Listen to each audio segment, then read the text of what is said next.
when you are at the teen generation, old enough to have a smartphone, hormonal enough to be misled by many things. Over the past 50 years or so, we've had overnutrition that has resulted in nutritional diabetes, and now we're certainly going to suffer from nutritional diabetes. The health system goes to people, or the people come to the health system. That's the two ways the health is being delivered, right? And I think we will see health system going to the people. I don't think the numbers of new jobs created will equate to the number of jobs that are destroyed. So we might have a net loss. So I see a dip in the short term. I see a gain in the long run. Welcome to the Dialogues in Health AI podcast. This podcast series is a joint production between the World Health Organization, Southeast Asia Regional Office, and Nepal Applied Mathematics and Informatics Institute for Research. I'm your host, Kiran Pandey. I'm a physician and a clinical research scientist here at NAAMII, and I'm joined by my colleague, co-host Bishesh Khanal. Hi, welcome everyone to this podcast. I am Bishesh Khanal. I'm the founding chairperson and research scientist at NAAMII, and I lead a research group within NAAMII that is transforming global health with AI TOGAI.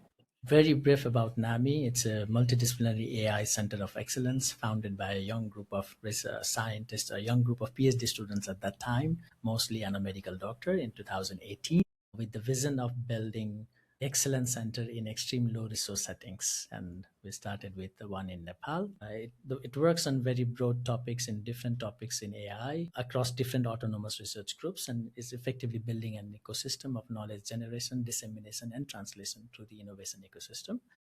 This podcast, we are very thankful to WHO SEARO, with whom we are also a prospective collaborating center in health and AI.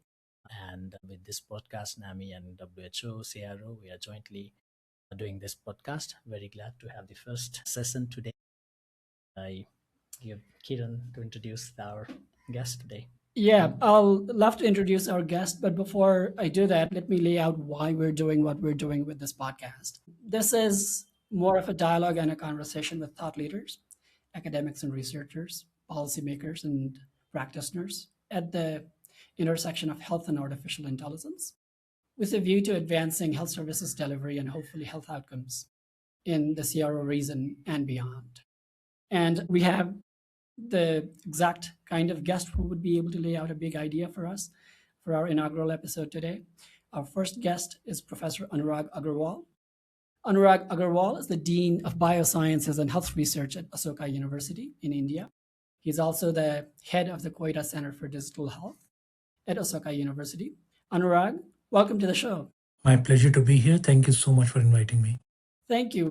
We will talk about a few big ideas today because you are known to have a few big ideas. But before we do that, I think it would be very useful for us to trace back your own academic journey and try and lay out for our audience and our viewers how you ended up becoming the person that you are today. Maybe a useful place to start would be your undergraduate medical institution in Delhi. How did that influence those ideas and impact the person who you later became? So I was an unusual person to enter medical school because I always thought I was going to an IIT until my father thought otherwise. But I joined the medical school at the All India Institute of Medical Sciences in Delhi. That again was an unusual school that we had a full-fledged computer center. And we also happened to have non-compulsory attendance. So it was an unusual situation where a person who wanted to do CS but was in a medical school got an opportunity to skip a few classes and spend time at a computer center, which for a medical school was absolutely state of art, and pick up programming languages, A to D converters, build a few things. And that opportunity, which I think is rare, allowed me to have a few different possibilities in my life. And then, of course, because I went on from there towards doing residency and fellowship in America, again, opportunities grew because in America, they had this track called the Medical Research Innovator Track, in which I could substitute clinical work with research work. So yes, starting from a medical school that gave me those opportunities to do things beyond usual medical training, to a residency in medicine, pulmonary and fellowship in pulmonary and critical care. Again, I got sufficient time to get into the next big thing that was happening those days. Your residency and fellowship, was that in Houston? Was Yes, it Baylor? Baylor College of Medicine in Houston, one of the centers of the Human Genome Project. So right when I was a resident Yeah. doing all these things, people were sequencing the genome, doing gene knockouts, experimental. So not surprisingly, I end up in a lab where they were looking at exocytosis. And because my interest has always been pulmonary, partly because I and my family have had asthma for a long time. And that's also the reason my dad wanted me to go to medical school. Because as he pointed out to me, we are born with really bad genes. My grandfather died of asthma. My father would eventually die of asthma. I was hospitalized in my very first year of life.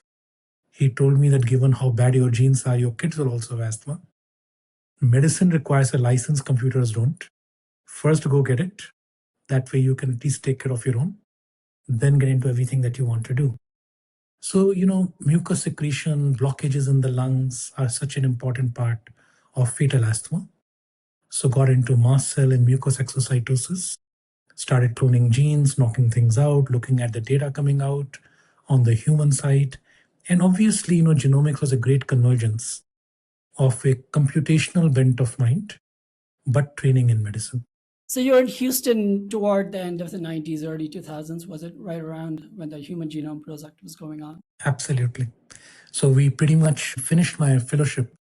Houston's not normally a city that you associate that much with academic buzz, but yeah, it was a good time. Yeah. The late 90s were a time when Houston was really buzzing with the business world and all the scandal that was going on there as well. Enron was certainly. But the dot-com boom and the bust, Enron Yeah. must have been right in the headline, and Houston was in. Absolutely. So I Yeah. was an early investor around that crash. So it was very interesting. Life was good. I mean, in the sense we were bang in the middle of tech. This is the time that anything.com would basically fly up. Thankfully, Right. I managed to avoid the sucker stocks. So life has not been bad. But yeah, I mean, and then the Enron crash came. The Yeah. entire Houston was full of scandal. In the middle, as you all know, 9/11 happened. Texas, very interesting times. And after all that excitement, you returned to India? Yes, I mean, partly it was because my wife is my classmate and a radiologist. And because of telemedicine growing, radiology being the first specialty that you could practice from outside America. So she could basically come back to India, start covering US cases from India during the Indian day for the American night. And it's both a financially and technological viable proposition. And our first daughter is born. For those of us, who have had their first child, we might remember how much we suddenly miss our parents. So India became so much more attractive all of a sudden with family around you because, partly you go to any meeting of your alma mater, you look at people over 50 after a few glasses of something or the other. Everybody is wondering what life would be if we had gone back. We figured we'll kill multiple birds with a single stone, try out this new idea where Anjali does teleradiology from home in India for America, testing out cutting edge of tech. I was effectively her systems administrator. Even setting up a system was non-trivial those days. And on the other side, you get to see this entire areas expand. And you have the benefit of living at home. You get a sense of what you can do. And eventually we decided to simply stay because it looked like so much was happening over there that it seemed like a shame to come back. Yeah. I remember, I spent 8 years outside, mostly in Europe and then UK. But I have had the privilege of meeting a lot of Nepali people in these areas. And one observation, it just struck me when you said that this you meet your alma maters and people in 50s, well-off lives, a lot of things. But there's always this tension between the going back versus not going back, and it's a very hard problem to solve. It's a very multidimensional issue, and in different ways, people enjoy life there. They wish they could come back, or what would have happened, and then their children, first generation children, their identities, and it's a complex, interesting topic. Perhaps it might come later when we talk about social determinants of health in different ways. But yeah, it just I could relate to what you were saying. Yeah. Also, an interesting way to think about this is, if you'd stayed back wherever it was in North America or Europe, you would exactly know where you would be 20 years down the line. And if you're the kind of person who does not want that kind of certainty, staying back feels very boring. Here, you don't know what's going to happen 2 years down the line. So that's another reason to come back as well. I'll add to that a bit. Coming back is that you can do different things. And if anybody has looked at the standard grant process in America, you keep doing a bit more of the same, diving deeper and deeper. So yeah, India did give the freedom to explore many new things at the same time. Yeah. So let's sort of move on. You came back to Delhi, you got a PhD at the University of Yes. Delhi, and then you ended up leading a genomics lab for the government of India for about Yes, a decade. absolutely. So, when I did my PhD in Delhi University, I was already a faculty at Baylor. So it was a relatively simpler life. And my equipment that I required to do my PhD, so as I said, my wife was in Delhi. That was the primary reason to be coming back. And while I was going to this particular institute called the Institute of Genomics and Integrative Biology to do my experiments, because only they had the machines I needed, I met my next mentor in life, Professor Sameer Brahmachari, who was the director of IGIB. And Professor Brahmachari articulated what you were indicating, that the Indian science enterprise was going up. And if I came in early, I would get a floor. But if I left it too late, I might only get a room or a desk. And at that point, I already had my green card done. I already had a faculty position at Baylor. The risks were very small, to be very honest. I will not claim I took any major risks here. But I thought to myself that an Indian genomics institute in a country that has not tapped any of the genomic potential yet, was not part of the Human Genome Project, sounds like a good place to be. And to be very honest, I would simply say Dr. Brahmachari was a wonderful mentor to have. And sometimes those things drive your decisions. And of course, my father had passed away, so family also, it was working out fine. Unlike other people, my daughters were very young. The first one was only a year when we came here. The second one was born here. So no really issues on that side. Wide open areas for exploration. So we got into where genomics and lung diseases meet. So we started with asthma genetics. We quickly jumped to areas like microRNA. In fact, for example, my lab was one of the first to show the presence of exosomes containing microRNAs in breath of people. So micro miRNA signatures in breath, for example. And of course, many things failed. When you report them for the first time and you report how they might be useful for TB, you get a nice paper. But then when you actually get to the business of doing it for the diagnosis of tuberculosis, you realize the noise is just too much for a clinically valid test. And that's, I think, the story of most things, that cutting edge technologies, they take longer than it seems to get to the point where you want to be. But in the long run, they're always more transformative than we ever imagined. And the same is going to be true for AI. Mm. So after that, you moved on to Ashoka, right? After 15 years in IGIB, the last 5 as director, it seemed time to move on. So moved to Ashoka to create a new school of biosciences. At IGIB, I had been very lucky. I inherited a well-running organization established by visionaries like Professor Brahmachari, then my next director, Rajesh Gokhale, who's now Secretary Biotechnology, India. I had never built anything. And building something from scratch is a very different thing than inheriting something that's already running. So I guess to challenge myself, I thought it was time and decided to come to Ashoka to create the Trivedi School of Biosciences within Ashoka. It was the first school actually of Ashoka. Now we have 7. And to see whether we could create over decades, not in years, an organization that is capable of becoming a global top 100 one day. But to do that, you have to lay the foundations afresh. It is very difficult to take something midway and change it. So that's what we are trying to do, getting into all the areas we believe will be then important in the next decades to come, and building the right foundations, which include big data, AI, omics, health, all of these, and see whether we can build a cutting edge institution in India. Yeah, we can, I guess, speak to build the difficulty of building institutions. Bishesh has put in a lot of effort in trying to build NAAMII here, and we've been engaged in other endeavors and enterprises as well. So what you see on the face today is very different from what goes on in the background, right? You want to briefly speak on your own experience building NAAMII over the last 5-7 years? let's say maybe that would be another topic, maybe some other podcast perhaps. But yes, I can completely relate. Building something is very hard compared to doing something where things are in place already. And especially, the only thing I would say, even within India and Nepal, I think the big difference here is the when we call resource constraints. We talk about resource constraints in healthcare, but resource constraints in general in science and innovation ecosystem. And that cuts many, many different dimensions, right? From funding, from culture itself, from sets of the people believing that you can excel and can do contribute to the global good. Even that part is you need to do a lot of work on that. And the funding, the way funding happens or does not happen at all, where the philanthropy works, how the philanthropist would fund, let's say, a temple or a hospital, but never a research, right? So there's a lot of these issues where you need to build around that, and the diaspora we had. So how do you build? So there's a lot of thoughts go into that, and a good team, strong team, a lot of effort around that. India has seen, Ashoka is the first university in India built on what we call collective philanthropy, in which no single person has put their name on the door.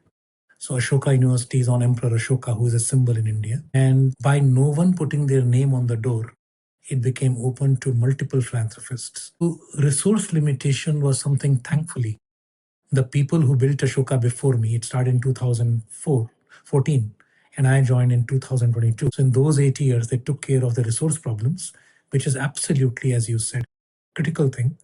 And we have been lucky in our times to see that, at least in India, philanthropy moving towards funding science. Yeah, so let me bring you this conversation back to your own work, especially after you've arrived at Ashoka. And I noticed that your work has taken a more interdisciplinary turn and a more global outlook. I would not be wrong to describe it as such. Specifically, you've led a few technical advisory groups for the WHO, one on viral evolution with the SARS-CoV-2 virus, right? I believe you were a member of the WHO tag on digital health as well, right? And you also, a few years ago, led the Lancet Financial Times Governing Health Futures 2030 Commission, of which you were a co-chair. What was that about? Do you want to tell us something? Sure, a lot of that work started from my time in the government in a genomics institute. And if you look at three different themes, so in 2012 onwards, genomics lends itself to big data, and AI was already, narrow AI, as we would say now, was becoming hot. So we were experimenting with a bunch of things, including self-contained shipping containers, which were completely integrated with digital record keeping, digital tools, and things like this. And the vision was at that point to bring all these things together. If you look at the fourth wave, you think genomics and digital health will all come together. And that will be the true digital transformation. India itself was transforming with a digital public good concept, digital public infrastructure coming together. So the Lancet Commission happened kind of spontaneously out of that, because when they were looking for global co-chairs, they wanted someone from the global south who was in the midst of a digital transformation and wanted to understand what that would look like for health. And the particular viewpoint that I think I brought in then, which I hold even now, was that very few countries will invest in digital just for health. The way India went about it, digital investments that make money will finance remaining investments in digital. So India's original investments were in digital ID and digital payments. And because digital public infrastructure on ID and payments is commercially worthwhile, they were able to quickly deploy and build rails that then could be borrowed by people with a vision for digital health public goods. And I think that conversation, and particularly my being from India in a government institute engaged in these discussions, led to digital health transformations with an outlook towards the future. And this was possibly one of my main lines of thought in it. And this also makes you think about equity. It makes you think about digital determinants of health and all these things. If the country is using digital to transform society, then absence of digital itself could become a problem. And again, we had these large, interesting models like Reliance Geo and things like this, transforming a country at scale, at billion scale. And the other thing with the SARS-CoV-2 and digital, WHO came side by side. The WHO digital health kind of came automatically, but the pandemic drove the remaining. In the pandemic, as we all remember now, SARS-CoV-2 kept mutating after the original strain came. And it stood to logic that wherever there are most infections, there'll be more variants.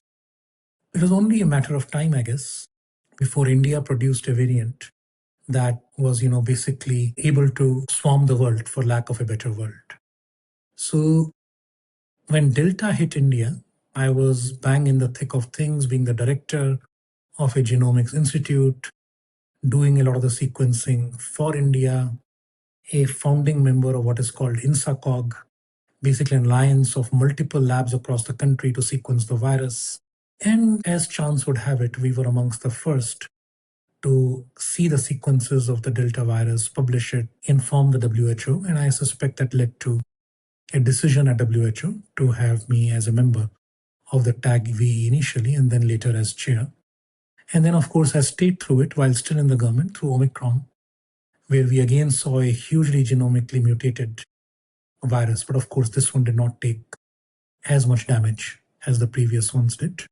And as I transferred to Ashoka, I stayed part of the TAG VE.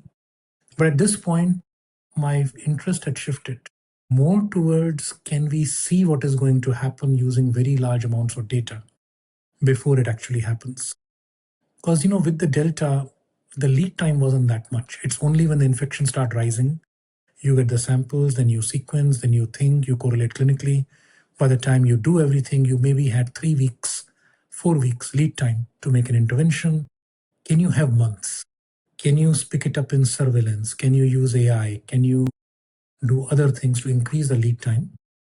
Because at any given point, governments need time. And this time is non-trivial. So that's where the direction moved after I came to Ashoka. Can you put together ecosystems that can react faster? Can you prepare for pandemics? Disease X will come eventually. Can we be better ready for it next time? Yeah, especially with the Lancet Financial Times report, I thought your characterization of the digital determinants of health was more expansive than what we were used to, Bishesh, don't you think? Because here in the report, you're not just talking about digital tools, but also the digital environment in which we're growing up, especially young people, and how that shapes the broader socioeconomic determinants of disease, but also ends up becoming a determinant of disease, for better or for worse. And I thought that was a very interesting take on the report. Yeah, and especially it spans not just the health, but the overall life and the planet more on where the future is heading. So I think it's coming from those perspectives, but you could expand on that, I guess, right? No, certainly. I mean, it's everything, right? Recently, we just published a paper. I'm not directly part of it, my colleague is, on digital determinants of nutrition. I mean, what you eat is also governed by digital things now, right? How you live, how you eat, what you exercise, you're thinking about your body shape, your health. There's so much consumption of digital is happening. And unfortunately, so much of it is happening when you're so young. And I think the digital determinants of health, both in a positive and a negative way, are starting to affect people at a time when they are not mentally ready for it. So I think in the thing we argued for 3 different levels: underconsumption, where people don't have access; unequal consumption, where people, either because of gender or because of age, the house may have access, the woman in the house may not have access; to, of course, optimal consumption, when you get the right amount of access; to overconsumption, when you are just flooded with digital content that is not allowing you to make right choices. And when we particularly look at the teen generation, old enough to have a smartphone, hormonal enough to be misled by many things, and yet without the necessary maturity that time only teaches to use it well. So what is the right way? And I'll say that I'm very unsure.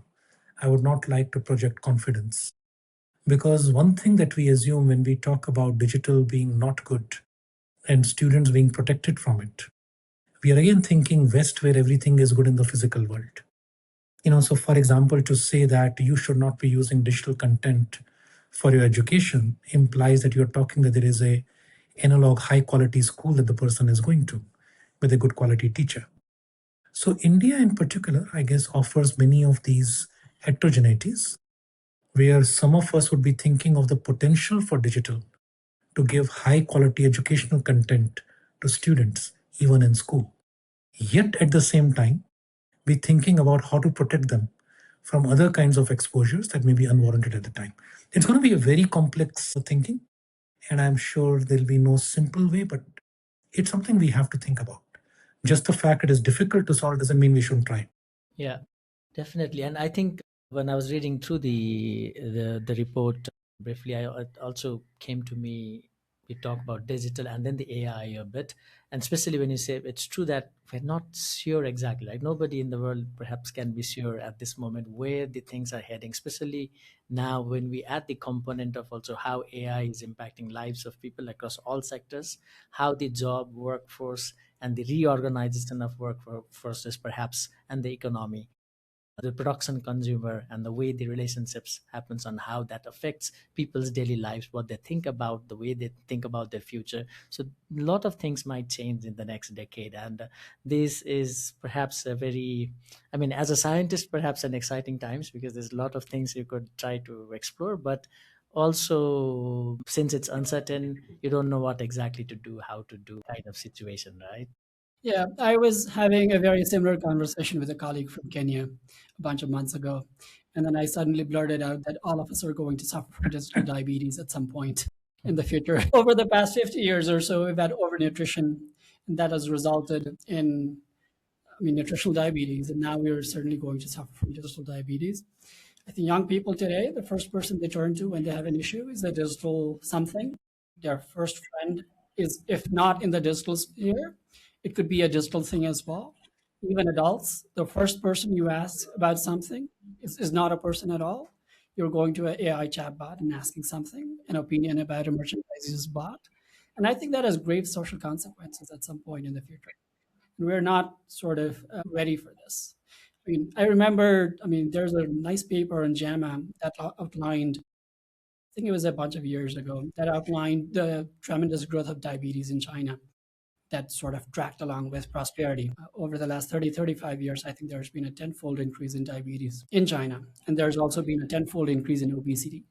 And I think we're going to see similar phenomena happen in the digital realm as well. Completely agree. I mean, I think the way we live has changed, and the new diseases of this new lifestyle may be Yeah. very different from a previous one.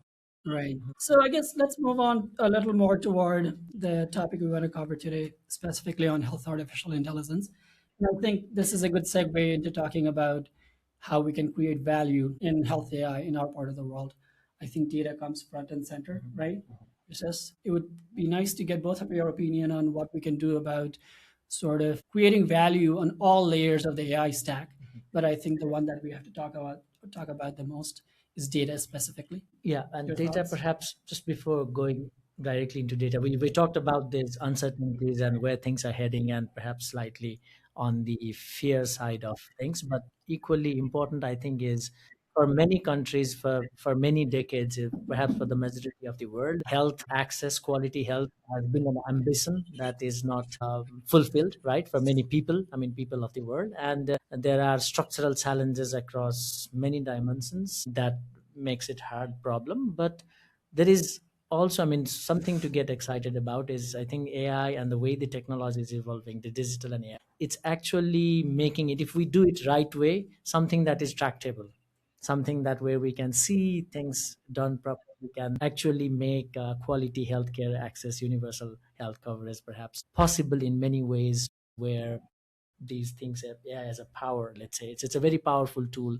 and not just a tool, perhaps almost working now together with us. If we, again, there are a lot of ifs and buts on how we do it, but doing it right, it has suddenly emerged, especially in the last couple of years, as a very, very powerful tools on what it can do in terms of challenges in the expertise. So scaling expertise everywhere, this is where it can really help. And also the science itself, moving forward, the science itself, also the medical science. I mean, human body is amazing, but then Yeah, we don't know everything about it at the human level, and then the social level.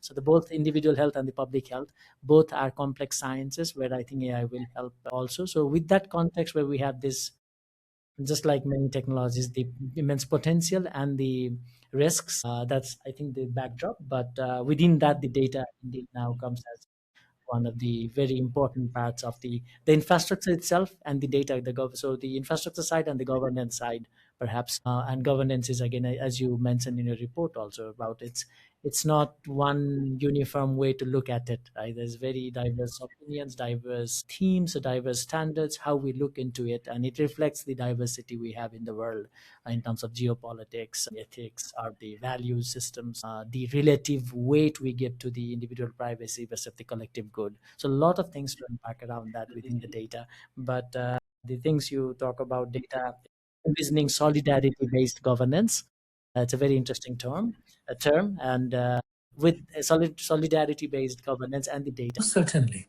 I mean, I think it's very realistic to assume that there will always be harm.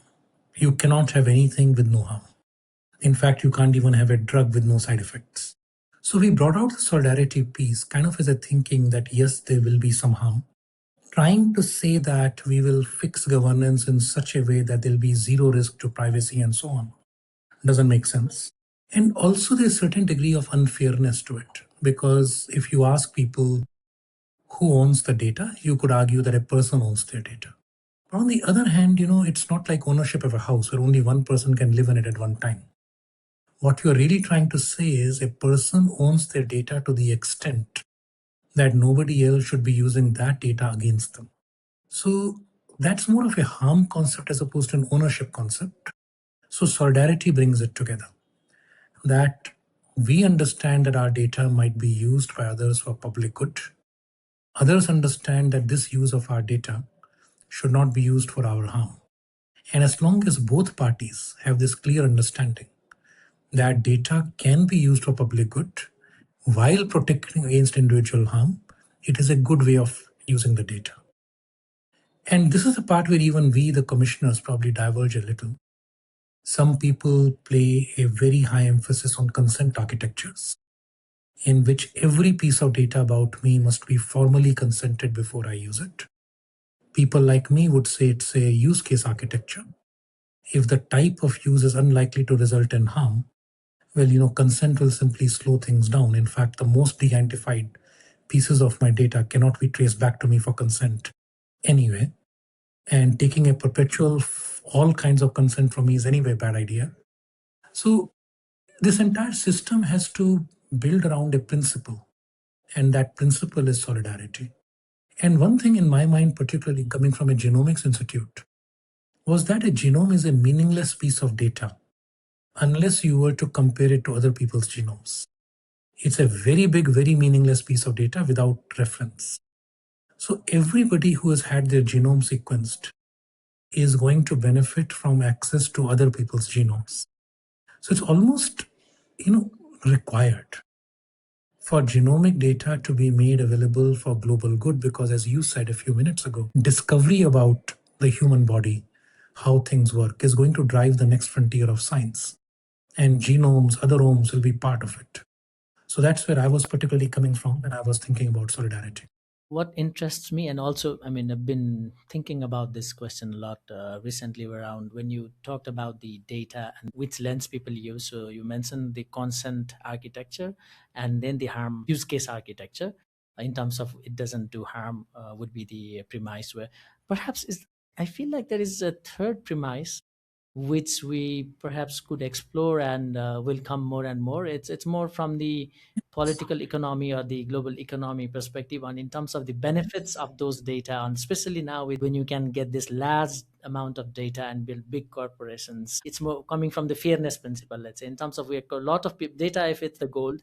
And because if you look at most of the modern AI models, it's almost same. Most people know what is there, and the data is playing a much more important role. But the revenue or the benefits, more the commercial angle that people get, it's not, it feels like there might be a better way to redistribute that. And from that architecture, perhaps we could also think of this in the solidarity governance. I don't know if it's mentioned in the architecture or it's something to evolve or to think about. No, I think you're absolutely right. In fact, after the report, work between Ilona Kickbush and our colleagues in University of Austria, Barbara Peinsack, have led to a tool called Pluto, which can be used by governments to look at their data use and solidarity concepts.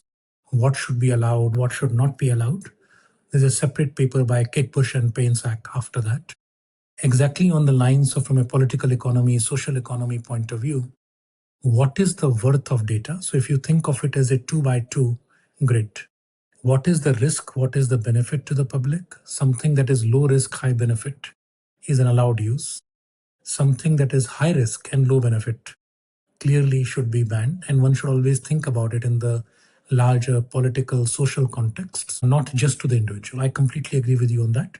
I don't think we had it explicitly in the commission, but the Pluto work after that definitely contains it. And in my own mind, it fits pretty much in that direction as well, especially when it comes to AI. So when I'm pragmatic about AI, you realize, and there's a saying in my language that locks are mostly for the satisfaction of the moneylender. The thief is trained in breaking them. So very often what you end up with is you end up with a very complex system of locks that those who are anyway known to be able to extract value will get around. And all the genuine researchers trying to do public good, but therefore not willing to spend the money to break locks, will be impaired in what they want to do. I think it will be, I personally, overall, favor what you said, a socio-political lens on a use case architecture that determines your leniency towards or protecting or allowing use of data, and in fact make it so easy for good purposes that there is no incentive for a secondary black market anymore. In fact, in many things where the government tends to be harsh, there's always a secondary black market. I remember a conversation a few months ago. I think it was a retired Indian bureau against romanticizing data privacy and stuff like that. Because as you mentioned, genomics data on its own probably does not mean anything, does not probably even have privacy consequences. Also, these things are very cultural. Our notions of privacy are very different, even within the healthcare sphere, between North America and Europe and Asia. This is a place where we share a sort of difficult diagnosis with the family member before we do with the family. So our notions of privacy are entirely different. And we also know there's always a trade-off. I mean, and if the trade-off is giving up a little bit of privacy and having better healthcare or cheaper healthcare than the one that you're having today, I think most people would be happy enough to make that trade-off. And we've been sort of demonstrating that kind of behavioral choices in our part of the world. So when we borrow notions of data privacy and ethics from other cultures, I think those are inherently wrong. So I think it's contingent and incumbent upon us that we take leadership in defining what ethics and privacy and things like these mean for us. The trade-offs are just different. And that's where, choices. Governance of these things has to be a national thing, not out to the needs of the nation. And there is a wonderful article, I think it's Zach Cohen in the New England Journal, where he talks about that your views on these matters should be based on the health system that you have, not on the one that you wish you had. So very often we develop our views from a system that you may only have on paper. The reality is we should be doing it based on what we actually have in our hands. And it gets really complicated. So for example, genomes, right? I mean, individual privacy may be tricky, but then you share half the genome of your parents. Your cousins share your genome. If you're worried about something coming out about your community, so for example, I can tell you, it's very common knowledge in India that if you found a 50-year-old person who suddenly starts stumbling and showing signs of spinocerebellar ataxia, pretty much the last name might be mine. I can even tell you which type of SCA it is because it runs in our community. But that is also the opportunity to solve the problem. One way of looking at it is this would stigmatize the community. In my community, it's not a problem. It's a rich, powerful community. So we can speak about it more openly and we can look at it as a point of view of solutions. But there are a lot of problems. But in the end, that's the reason I come back to a socio-political lens and a view of solidarity. Yes, there will always be some harm to someone. Minimize it, mitigate it, use legislation to prevent discrimination, make sure that a rule says a person's genomic identity cannot be used to drive up insurance rates. And that is the limit of what one can do, but you can't stop everything from happening. And that's where I think nuanced views, country-specific architectures, country-specific AI policies, all that WHO is SEARO is supporting the entire region in is critical. Yeah, and I guess this ties back to an important element of the AI stack that we do not probably emphasize upon enough, but is very important and is being sort of the bedrock of our discussion as well today, is on governance. And I think this is where a lot needs to be done. And when I mean governance, I don't mean governance in a regulatory sense. I mean governance in a sense of sort of mobilizing collective action, establishing safeguard rails to the extent that we maximize collective good. And some of the work that has happened in India, for example, I think has been illustrative. For example, instead of thinking about having a broad set of rules, you think about strategy about how to move this area forward in order to achieve broader societal goals. I think a lot of thought needs to go in this particular area, in the area of governance, and this has to be tailor-made to each country's specific situation and need. I think we need to emphasize this I conversation. know, I agree with that. I mean, so recently during the Lancet Commission times, I was part of a panel talking about lean and balanced governance. And that's the dream, right? I mean, it should be so lean that there is minimal fat on it and there is no unnecessary delays regulatory. It's balanced towards protecting the needs of the individual and the state. I don't think it's impossible. It is just difficult to do. And it cannot be separated from use cases. So you cannot have simply written laws that apply equally to everything. You can't even have a law for a given description of a use case. You can only set up principles and those principles to be used for the specifics. Now, that's not typically how the law works, but in many of our countries, we do have spirit of law. India is one of them, I'm sure Nepal is also. And it's far away from tort law, where you even get a comma wrong, the meaning of the law changes. That's the American law system. So I think we have the opportunity, without getting tied up in too much paperwork, we should go forward. Yeah, this reminds me of this. I mean, a lot of discussions around AI governance. Sometimes I feel like people try to generalize or abstract it to so high level that nothing Yes. meaningful can happen after that. So what you said as use case specific, because AI can mean many different things, even within the healthcare, right? And trying to categorize, be more use case specific is quite important. Otherwise, it's the endless discussion and for and another more opinions rather than meaningful things forward. But things are improving, I think. A lot of people now. It's also the relatively new, still relatively new if we look at the global scale, and a lot of things to understand better, make it more categories or use case specific, and get the experience also on iteratively how to improve this.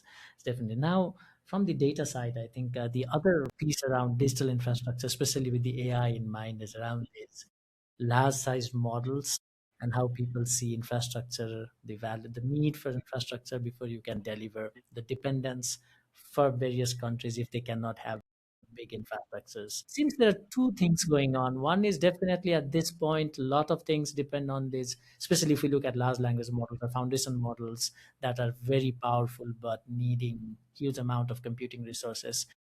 We might feel like, okay, there's intrinsic inherent inequity that comes from the historical perspective that might hinder people to scale, especially in the resource constant settings, right, for the countries. But I mean, that's true also. But from the other side, as a researcher, I also see a lot of these models getting smaller and smaller, and much smaller model with a very reasonable amount of infrastructure for a country size. Let's say, for if a country like Nepal wants to invest in healthcare, it's a reasonable amount of funding. They could get substantially powerful models, and in the coming 1 to 3 years, I can see clearly many things can be done by these models without relying on a very expensive hardwares infrastructures.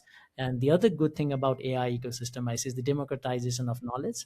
A lot of these state of the art things, most modern things are accessible within a day, unlike the inequity we had in the science ecosystem in the past with most papers behind paywalls, a lot of this content not being available in terms of educational content. Now you have educational content available, you have most recent papers, and you have AI to guide you personally also. Yeah. That can do. So it's I think it's a lot of moving pieces around here, but I would still like to understand your views on how do you see this the infrastructures that are being massive amount of AI infrastructures being, let's say, built around certain countries or certain places while most others cannot do that, and how this will impact as we move forward in general in AI. I'm clearly a half glass full person on this as opposed to the half empty. So we'll go with that perspective. The first thing I would like to point out is re-emphasize what you just said. I think the AI is going to break a lot of asymmetries that used to exist, and it'll commoditize knowledge to a large extent. People could hold on to that knowledge, prevent access. And because of these high quality open weight models that you can deploy in smaller versions, everything from DeepSeek to Meditron to things like this, I think there has been a tremendous positive movement going on. On the other hand, what is going to happen is that the countries that are supposed to benefit it from the most are also the least equipped to evaluate it for whether it fits them. And that's the part that we need to solve. And solving that simply requires that people who develop research and do this deployment must fund local validations before they do it. And this alone will create equity to some degree, where the people like foundations and the EVH that came recently with Novo Nordisk, Wellcome Trust, Gates Foundation all coming together. Yeah. It is extensive testing and in use and validations before deployment. But now let's take again a step back towards the larger principles that would need to govern these things. AI deployments, as you said, you can have these large models. You can run two of them on a single H100 GPU. For example, at maybe say 20 billion parameters. You can go up to about 100 billion parameters these days on a single GPU without any difficulty. So you could have 2, 3, 4 of those models running. One is, how do you go about understanding what works?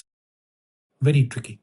Unlike conventional measures of construct validity, internal validity, external validity that you could use for narrow AI easily, it's tough because you don't even know what was measured, right?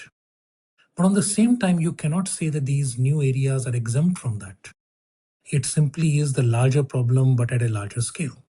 The second part is formatting to the technology, right? I mean, technology is only useful once it is formatted in the local context for use, and that's something we argue about a lot. So we think that the ecosystem is kind of maturing. We think that people are learning how to do validations and deployments. We see that global funders are recognizing everything that you said as a major challenge and areas to fund. We are seeing that governments are either able to find internal resources or hook up with some of these global funders for the most critical needs. But where we are still going to see resistance is probably from us ourselves. Medicine is hard to change, and that's why Topol wrote the book Creative Destruction, right? Where he spoke about fields that are resistant to change undergo creative destruction. And he means it in a positive way, of course. So I suspect we will have to change a lot of our thinking regarding how to use AI, when to use AI, and people who build it will have to start thinking about us as doctors and our workflows and how well what they design fits into our workflow. You may have seen the recent tricorder study fail in UK. 3 pieces of AI, all perfectly validated, all outstanding, deployed on the field. It doesn't lead to anything. Why? Because doctors don't use it. So I think we are good on the tech side. Yes, there will be improvements. We are even okay on the GPU constraint side because the models are getting smaller, multiple running. Global organizations have made these things available. But we have a huge amount of work to do between the bridge building, between the medical ecosystem and the AI ecosystem, to make sure that the AI that is built is formatted for the use by the health system. I know I went roundabout on answering your question, but I thought this might add perspective. And I guess that's a good segue into the thing we want to discuss next, which is the impact of artificial intelligence on health services and systems. My impression, and this is something that economists, especially labor economists, have laid out for a few decades now, is that digital technologies, and specifically AI, is probably going to be one of the most important vectors through which AI will impact health systems. And the labor effects that we are going to see is probably going to be some bit of automation, a fair bit of augmentation, and maybe a whole new area of reinstatement of work. By reinstatement, what they mean is new kinds of jobs being created. Would you agree with a typology like this, or do you have some other insights?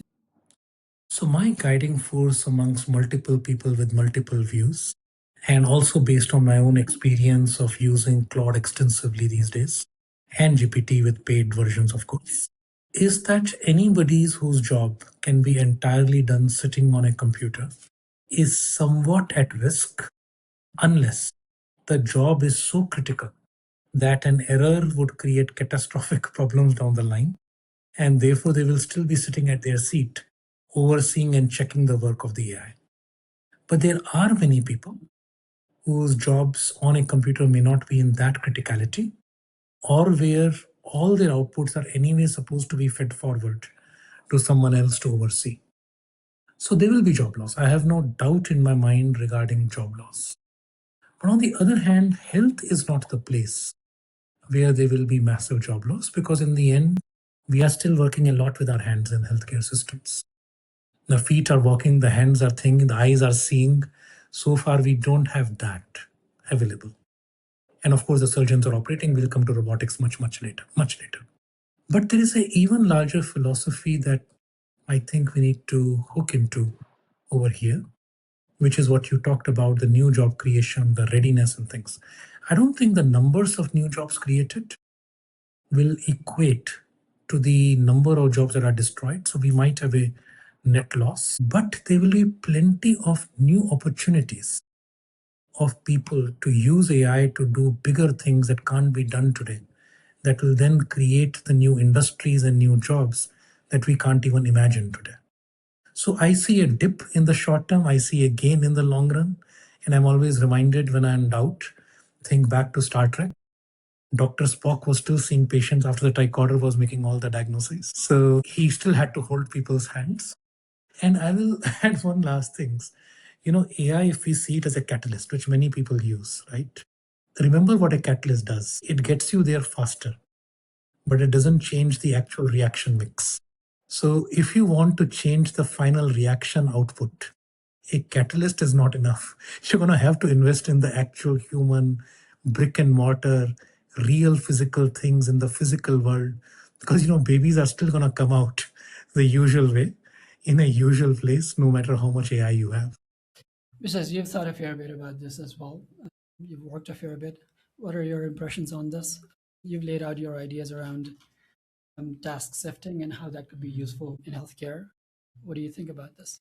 Yeah, I see massive reorganization of the roles, I would say. Let's before going into job loss or job gain, that exact numbers equations are hard to predict. Perhaps it might be like you said that okay, dip and then then coming back.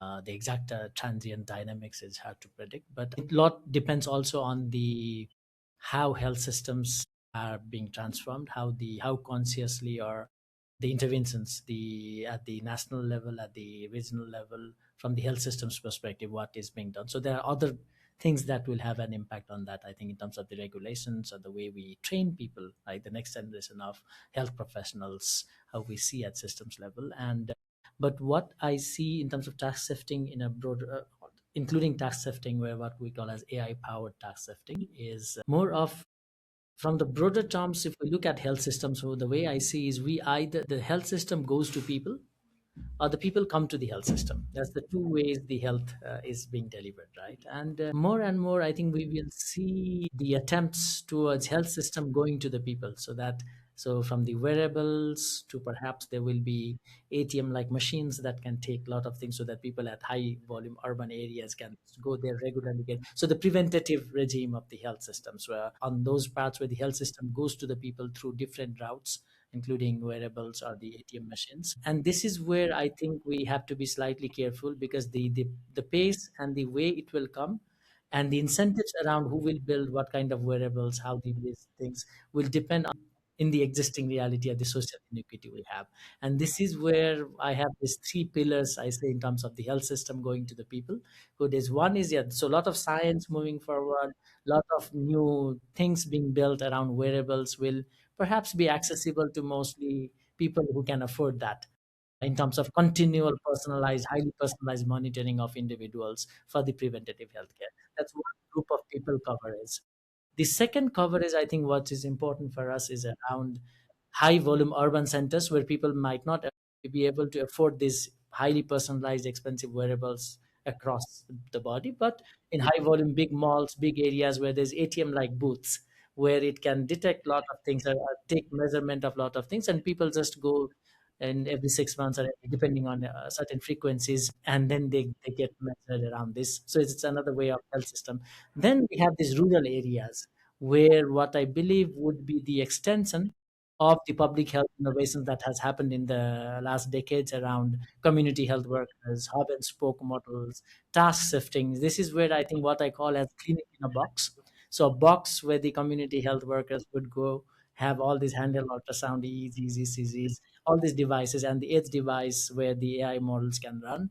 This is the, I think, the third part of the people, which would cover the whole the global population of different settings, where the health system going to the people for the mostly for the preventative and then the early detection before they come to the actual hospitals, if there is some certain things serious. So that's, I think, the broader picture. And the AI powered task setting would come within the community health settings or in the telemedicine setups, where it's still part of the health system going to the health services and system going to the people. And even with the within the task shifting, a lot of transformation can happen around the training, the reorganization now again with the AI agents and the humans working together, where the task shifting is now, let's say, powered much more and then still integrated to the existing innovations. Again, I feel it's very exciting when we see from these perspectives, but the infrastructure. No, it's very exciting when we think about it that way. And I think I said Spock earlier, it should have been Bones McCoy. But in any case, I mean, challenges will primarily be procedural and whether the system will, what the system would allow. Small examples, X-rays are discovered in around 1897. UPenn gets the first X-ray machine in 1898. They have data going all the way back for centuries. When they go back all the way to 1906, almost a decade after the X-ray machine is installed, they see that only half the people who had fractures were getting X-rays. Meanwhile, 1,000 papers have been written on how X-rays will transform medicine, and everybody's in agreement that fracture should be X-rayed. A couple of years after that, they hire someone who gets paid every time an X-ray happens, and they allow the person to hire more people and to create a department, and radiology happens. So these people identify as ontologists. They are invested in the machine, and therefore they take it forward. I suspect for any of what we're imagining to happen, we need to find the equivalent of that person vested in making it happen, going through the challenges of making it happen, and making through the operation occurs in ethical, correct, right way. And that will be the government's problems. Because if we leave it for the government to do, it won't happen. If we leave it for purely private ecosystem to use people who are untrained in healthcare, all hell will break loose on the medical association sites. If we ask the doctors to go and do it, it won't occur. So who will be that person? What was the training of, Bones? What did he have to be able to do? And in the end, what is the minimum brick and infrastructure? Because wearables is still wellness. Until wellness, I think everything translates well. It is sickness when things break down. One of the reasons that hospitals existed, hospitals are only 19th century and 20th century. There were no hospitals before that. Hospitals came about because complex things to be done to the patient were too expensive to be kept away. They had to be brought together and patients brought to them, as opposed to the machines going to the patient. When all doctors had was stethoscopes, a few drugs in their bags, doctors and their bags traveled to patients' houses. Later on, patients traveled to hospitals. I cannot envision a world in which the complexity becomes less, not unless we completely cure disease. So which means we'll have even more sick people with more complex problems requiring more complex, more expensive machines. So I still see the health system, no matter what we think, as mostly still people going to places when things become sufficiently severe that those things are needed, hospitals. And for the rest of the time, again, Topple's other book, The Patient Will See You Now, becoming true. A few things. I think your point about how the field of radiology was created was very poignant, and I think that is very applicable to where we are with AI, specifically because at the end of the day, what AI offers is just better information processing, right? So what healthcare work is, you curate and collect information, you store that information, you retrieve that information, analyze that information, make decisions based on that information, and you take actions based on that decision, right? So information processing and better reasoning capacity is only going to automate some part of that cascade. You still have to, somebody has to be liable for the decisions that are made. And somebody does have to, we need to get warm bodies and hands in order to take those actions, right? So we're probably going to introduce new bottlenecks with greater reasoning capacity. And we're probably going to create new departments of radiology or whatever it may be down the line. Besides, to your point, I think this question around where does the health system go from here has always been there. We can't even agree on the contours, the broad contours of where the health system begins and ends. Some people like to argue that the greatest amount of health services are created within households. Michael Grossman has a famous model called a health capital model, where he mathematically shows that majority of the health services are in fact within the household, with people eating better food, a family member giving you medication. And what AI is going to allow us to do is going to empower those family members to provide better care. So, Anurag, to your point, I agree that there's probably going to be more complexity in the health system. But I also think that we can deal with a lot of that complexity in the community and in households. So I think health systems are going to move outward with the help of AI.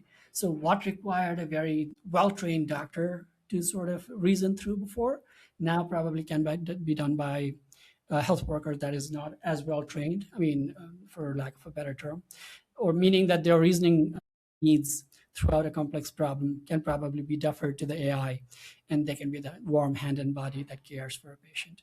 So, very complicated dynamics that are probably going to unfold in the future. Very difficult to sort of envision and say where future health systems are going to go. Absolutely. I think it's very easy to be wrong about the future. Probably. The only thing I think we'll be right on, that we'll be wrong on many things. That's the only guaranteed truth, that we'll be wrong on many things. Yeah, but still we probably also cannot afford to not think about how things might go about in the future, because without that we're even more lost. I think this brings us toward the end of the discussion, and before we let you go, I think there are a few things we want to pick your brain on. One of the things I want to sort of ask you about is, and AI digital health is not the only emerging technology you dabble on. As you said, you started your career in genomics, which is adjacent but a little different from what we're mostly talking about today. If you had to pick and choose from some of the other big ideas within health, which area of emerging technology? Brain-computer interfaces. I would say brain-computer interfaces are the next big thing, because the next big jump in what we are capable of will come from augmented brains, devices connected to it. Neuralink is just the beginning. I would imagine that's where a lot of interesting stuff would happen. By now, we have, if somebody is not deeply religious, and what I'm about to say might offend them, at the end of the day, our brain is very programmed. The motivators, drivers, if you see them mechanically the way I tend to do, can be overcome. And I think it's going to be a very interesting time forward. Thought control of stuff is already happening. It's a reality, right? Thought control of drones, thinking of actions, exoskeletons, everything is there. In fact, then that's why I think, robots is still low. The highest will be the brain and its augmentation and how we will do it. And once we can digitally clone brains, which I think is very far off, brain-computer interface is the immediate top thing I can think of. The ability to clone a brain is another thing altogether. I don't even know where we would go with that. But looking at futurists and sci-fi is never a bad way to spend your time. And it's always interesting to see what those guys are thinking of. And if those realities were to come to pass, what would be the social problems they would create? I was recently speaking to someone who was like, well, everybody is talking about living to 120. They're not realizing that society will go crazy. I was like, what's that? And they were like, you understand that when you have your kids at 30, immortality at 60, and are retiring in between your 60 and 70, it's very easy to pass on what you have to your children. And that business of your passing on and stuff builds social bonds and cohesiveness. If you're going to hang out forever and keep what you have, imagine the social fabric the entire equation of families will change in time. So I think from what you said regarding care being delivered at home to responsibility of people around you, responsibility of yourself, it's going to be such a humanities question that the other biggest thing that we will see is a complete entry of humanities, anthropology, things like this into medicine. So far, we've been thinking of medicine as a science, away from the humanities. Once AI takes over those logical pattern recognition, those kinds of bits, we will be left to salvage back the humanity of medicine. Yeah, Right. I think that brings nicely to also the perhaps the last question around the looking towards the future and how medicine or AI or in general these careers will shift, and the needs or the way we live will evolve maybe rapidly around the next decades. What would you, let's say, advise or give your parting thoughts to the clinicians or new young clinicians, aspiring clinicians or aspiring computer scientists who work in these intersections on? In my mind, three things will survive everything. The first is critical thinking, because critical thinking of a human being is not likely to be replaced by AGI anytime soon. Second is hands on expertise. You will see that even civil engineering has started to jump in Indian entrance exams, telling you that people are realizing that things that you have to be in the field to do, things you cannot do just sitting on a computer, will become important. But perhaps the last and most important will be genuine domain expertise. It's hard for young people to think of it at this point in time because it takes years getting there.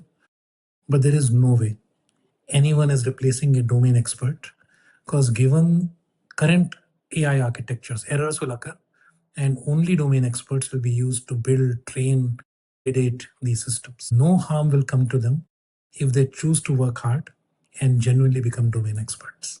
Between a sort of a generalist thinker who's able to straddle multiple different intellectual silos and come up with an expansive view and vision, and a domain expert who's deep down in the trenches of a particular area, which would you choose in the age of AI? Would it still be domain expert, or would you think that we would need more I people? would say you are going to need both. Recently, there was a look at what jobs are most in demand in America right now.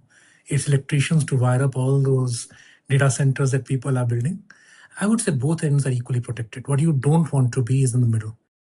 You don't want to be a repetitive person who simply follows protocols and does not critically think. Anything other than that, you will find your anchor in life and you will do just fine in any age. And towards critical thinking, the more you widen your horizon, the better you are. But surprisingly, even to become a domain expert, you don't actually become a domain expert by just knowing one thing. So my feeling is that whether it's true domain expertise or it is true critical thinking, both require certain degree of journalism to be involved. They're not mutually exclusive ends, but yes, what you don't want to be is in the middle. Routine thing, stamping a protocol going day after day after day. Any final thoughts?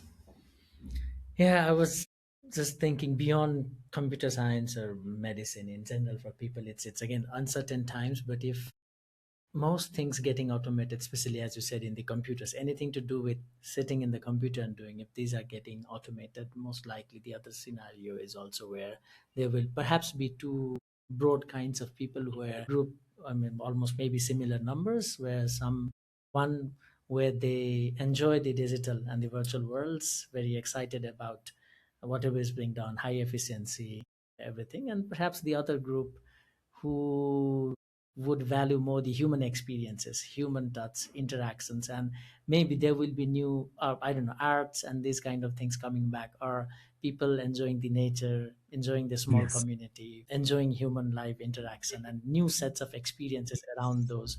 That's a wonderful thought. In fact, when somebody was asked, I think it's Asimov, it is possibly someone else, that what is the final destination of the human race, right? With everything else happening, AIs and robots taking over the drudgery.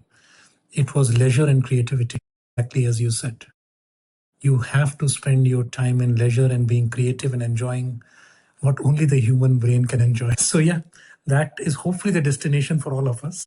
Then, of course, there are the more fatalist visions that lead us escaping the Earth to Mars, but let's hope we don't go there. Economists did predict this outcome back in the day, right? In the 1940s, John Maynard Keynes said by the year 2000, we're going to be so economically productive that we're going to have a lot of leisure and then we can do whatever we No want with leisure. our time. We did have the economic productivity. What we got was we got greedier. So we wanted more things. So the leisure did not come about. So I think that's what's going to happen. Well, this was a lot of fun. Anurag, thank you for sharing your insight and your time with us this afternoon. We had a lot of fun. I hope we get to do this again, either in person or even in a podcast Pleasure. like this. Absolute pleasure. Thank you Yeah. for tuning in today. Thank you. Okay. We'll be back next month with a new episode. Until then, goodbye.